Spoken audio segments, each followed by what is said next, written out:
This takes place 3 summers ago during a boar hunting trip, down in a very rural area of the Ozarks South. My main reasoning for sharing this here is that, ultimately, I don't believe in the paranormal.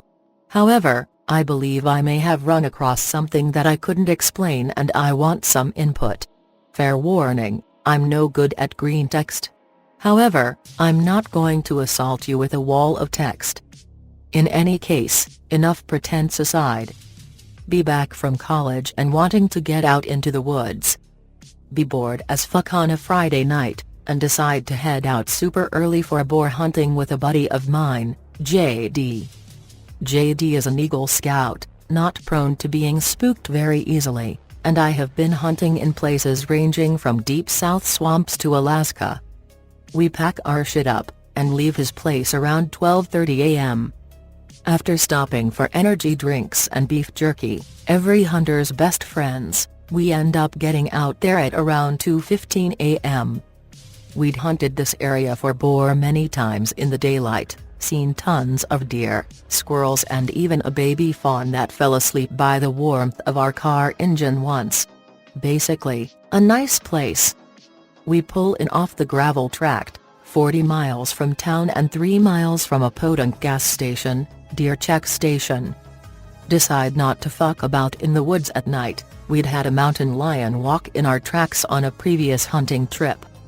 Roll down windows and try to take a short nap. Instantly we're hit with this nasty, cloying, sickly sweet odor. I just brush it off going just some wet deer, haha, should mean our scent won't travel far in heavy damp air. JD just looks at me and says that smells like death bro, like a cow that's been out in the sun too long. I launch into a diatribe about him being a gigantic wussy and how he should deal with it. In any case, since we don't want either to be mucking about in woods home to mountain lions in the dead of night, or be accused of night hunting by some faggot ranger, we decide to go check and see if the podunk gas station is open. Surprise! JD's shitty old 4-banger won't start. Fine, looks like it's a nap followed by hunting while we wait for some toothless mechanic to come jumpstart his car. All the while, this smell just seems to be seeping in through the vents, and the cracks in the windows. It gets to the point where I'm actively retching in the car.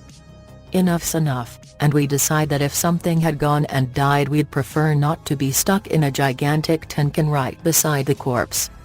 We get out of the car, parked in the middle of this gravel parking area surrounded by tall grass on the north side, and woods on all the others. A swamp was to our direct west, full of boar, deer, and critters. As I'm sitting there loading up the magazine to my rifle, JD just keeps scanning the treeline with his eyes. To the Europoers and Northerners, hunting in swamps is close quarters. We hunt boar with semi-automatic rifles in the south. You want a quick follow-up shot in case the 400-pound ball of muscle with 8-inch tusks decides to charge you from 25-30 yards out. Something's got his hackles all up, but I'm feeling fine so I just dismiss it as faggotry. Anyway, suited up, we make our way down to the small footpath, 2 feet wide, that wends its way down into the swamp. However, reaching the tree line, we just both stopped, staring into the woods for a few minutes before either of us spoke. It was almost like shining a flashlight down a mineshaft, where the darkness sort of dissipated the light. I could feel my skin crawl, and something deep in the hindmost parts of my mind told me just to walk right back to the center of the clearing and wait for light. Nope, so, we do what any caveman would have done in that situation. We grunted out a few excuses to preserve our manhood, and went and sat the fuck down by his car. Like fuck I'm going to bumble through woods with mountain lion, weed growers, and God knows what else at 3:15, by that point, in the goddamn morning. The mood lightened, and the smell had seemed to recede a bit, so we just busied ourselves checking our rifles and talking about girls, politics, and history. We're a weird bunch. After a while the smell started coming back, and we began to voice our concern that something that smelled fucking dead was moving around. As the smell starts growing more and more oppressive, I start hearing branches and twigs break in the undergrowth. Whatever it is, it's moving. I don't like that one bit. At this point, I'm thinking it's a mountain lion that's all covered in gore from a recent kill that's about to go full territorial mode. That wouldn't have been out of the question.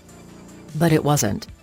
As I strained to hear where it was, I noticed that the snapping didn't come from the pat of a four-legged animal.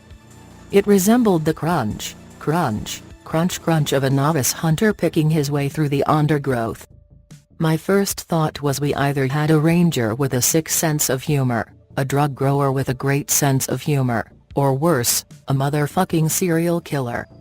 Either way, weapons were shouldered, bolts closed on loaded chambers, and lights pointed towards where the sound was. Nothing. It's fucking nothing. Just the smell. And slower now, crunch crunch. And it stops.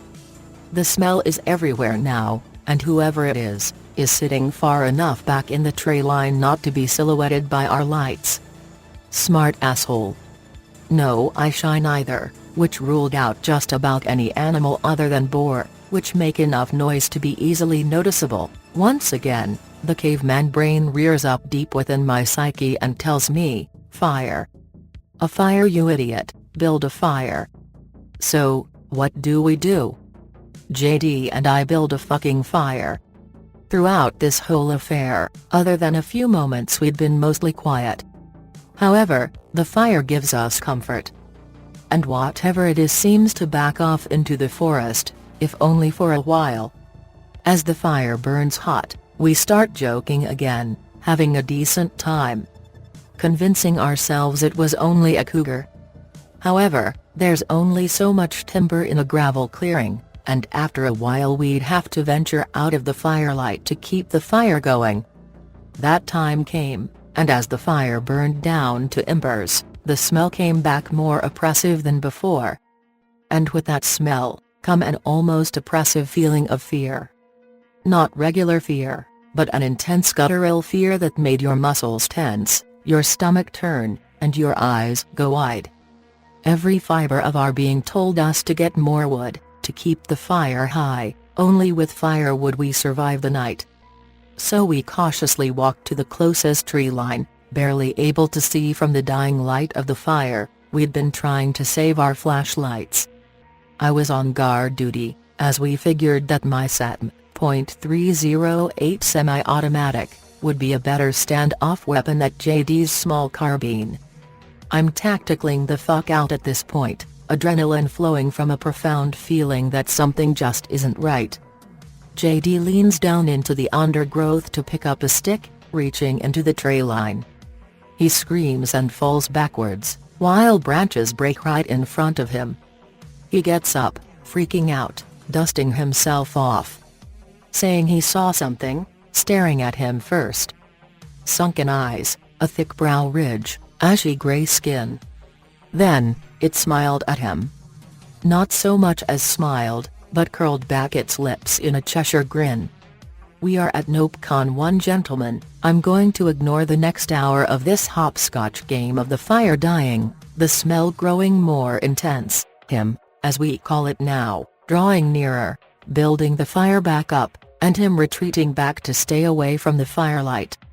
However, it should be noted that this entire time he was circling us.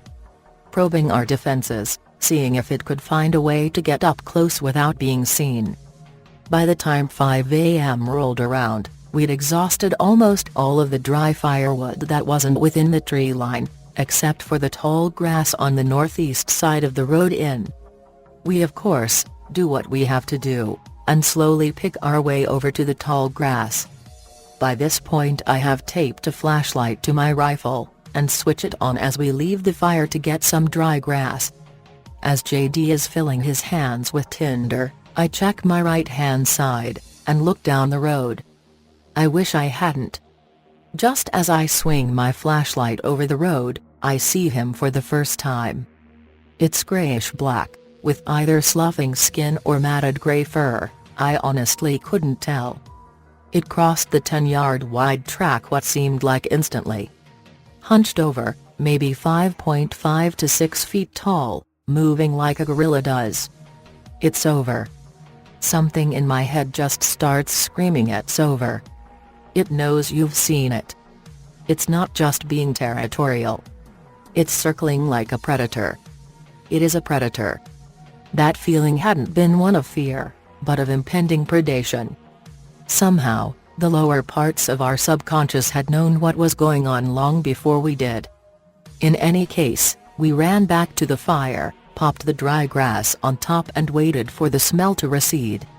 It didn't. It was close, very close, and this time it wasn't moving. So we pushed out, and got in the trunk of JD's car, and listened as it passed behind the front of his car back into the trees. In a burst of brilliance, I decide that we either make the 3-mile run, through dark countryside to the gas station, and pray the lights are on. Or, we build a fire big enough that one of the farmers or someone driving the main road can see it. We end up deciding that sprinting 3 miles through dark countryside, guns on our backs, could at the worst get us devoured by him or shot by a terrified farmer. So, we do the next best thing. I pull a fucking small tree out of the ground. I'm not talking about a bush, I'm talking a small 8 to 9 foot tree. It's amazing what adrenaline can do for you, so much adrenaline where your facial muscles are drawn tight. And your eyes dilate to being nearly black, JD's description of my face. In any case, the fire burns bright, very bright, after a while and he retreats further into the woods. This fucking tree burned a long-ass time. Eventually, maybe 30 minutes after throwing the tree on the fire, 3 lifted trucks come barreling down the road and fly into the gravel parking area. The first truck had an obscene amount of those off-road lights on the bull bar and roof, which lit up the whole glade like the fucking sun. The smell almost goes away entirely, still there, but almost imperceptible. No one gets out of the first truck. A man wearing a National Guard t-shirt and Aku pants hops out of the second truck with his hand on his hip, concealed pistol. He questions us for about 10 minutes, makes us disarm, clear our chambers, and set our rifles in JD's car. He tells us there's a burn ban, we shouldn't be out here fucking around, etc. etc. We explain our car died when we came out hunting, and made that as a signal fire. He just looks at us strangely at the word hunting. Walks back to truck number 1, comes back, tells us not to come back there unless we have all of our ducks in a row. Truck 3 drives over and a man hops out to jumpstart our car. I shake his hand and thank him profusely, and he gives me a worried, but sympathetic look. He doesn't say much but walks back to his truck and drives away. Truck 2 drives away shortly thereafter. Once we've got all of our shit packed up, Truck 1's window rolls down and a rather fat man in a polo calls me and JD over. There's no boar here, boys. If you're hunting for boar you best be looking further on down the road. At least on the other end of, county redacted. Bullshit, tons of boar in there. But I don't say that.